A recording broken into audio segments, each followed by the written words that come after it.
hektaryang taniman ng pakwan sa Mangaldan, Pangasinan nalubog sa baha dahil sa malakas na ulan kagabi.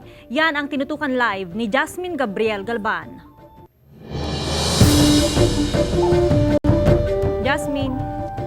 Joanne, umabot ng halos 1 oras ang naranasang pag-ulan kagabi sa malaking bahagi ng Pangasinan, ganun din sa Karatig probinsya. Ayon sa Pag-asa, ito ay localized thunderstorm na epekto ng transition sa ating weather system.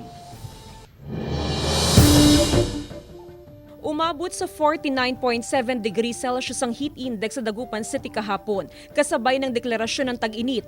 Walang bakas ng anumang sama ng panahon. Kaya naman nagulat ang mga magsasaka nang biglang bumuhos ang malakas na ulan kagabi. Perwisyo naging dulot nito sa ilang pakwan farmers sa Mangaldan, Pangasinan. Nalubog sa tubig ang hektaryang taniman ng pakwan sa bayan. Lumubog na naman ang kanilang pakwan. So, tendency nun ay magwi-wilt na naman yun at affected na naman yung fruiting stage nila. Sa kasagsagan ng ulan, nakabantay ang mga magsasaka sa kanilang mga tanim na pakwan na dapat sanay aanihin sa susunod na buwan.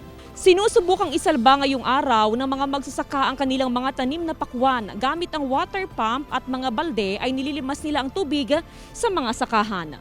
Kagabi pa lang naglilimas na sila para mabuhay naman yung yung mga pakwan nila. Sana nga yung paglilimas nila, pagwa-water pump nila, maubos yung tubig para rin mayroon ding matirang Kabilang sa mga barangay na apektado ang Lanas, Amansabina, Alitaya at Bunlag. Samantala, dahil sa biglaang buhos ng ulan, binaharin ang ilang kalsada sa Dagupan City kagabi, pero agad din namang humupa ang baha.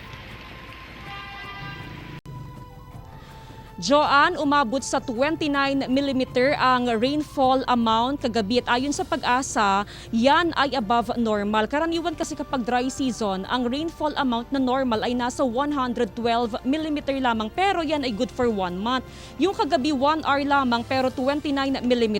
Samantala ngayong araw, Joanne, ay umabot sa 50 degrees Celsius ang heat index. Asahan pa rin daw natin na bagamat dry season ay makakaranas pa rin tayo ng bahagyang pag-ulan o yung localized thunderstorm sa mga susunod na araw dahil yan nga ay epekto ng ating nararanasan pa rin na La Niña kondisyon. Joanne?